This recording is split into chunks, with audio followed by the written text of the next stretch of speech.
Voy opa, assalomu alaykum. Alaykum assalom. Charchamayapsizmi? Pochchaginam, pochchang bor, beg'am bor. Assalomu alaykum. Omonmisiz? Salomat, salomat. Ha? Yuragimdasiz? Men seni qaynim emas, ukam deganman, Yashang. jigarim deganman. Rahmat sizga pochcha. Qani endi shu sandagi aql mana shu opangni ham bo'lsa, nuqul nolaveradi.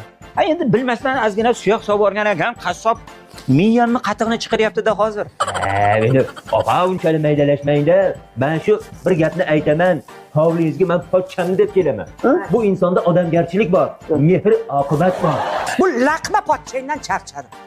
Bozorga go'shtga jo'natsam, kallamdek suyini olib kelib o'tiribdilar. Bu pochchangdachi na did bor, na farosat bor. Voy, opa, shu gapni to'g'ri aytdingiz. Pochchamda bor-ku, did yo'q, farosat yo'q. Bu qayni? Ha bu odamda did bo'lganda, farosat bo'lganda sizga uylanarmidi? Shahlo Ahmedovga uylanmasmidi, ha? Rahmat. Jannatim pochcham. Jannatim qaynim. Yashang. O'zi bitta urug'da hamma ham ahmoq bo'lavermas ekanda, ichida bitta aqllisi yaxshilab qarasa topilar ekan. Mana Rahmat sizga. Nima dedingiz? Voy opa. Kim ahmoq? Hazillar.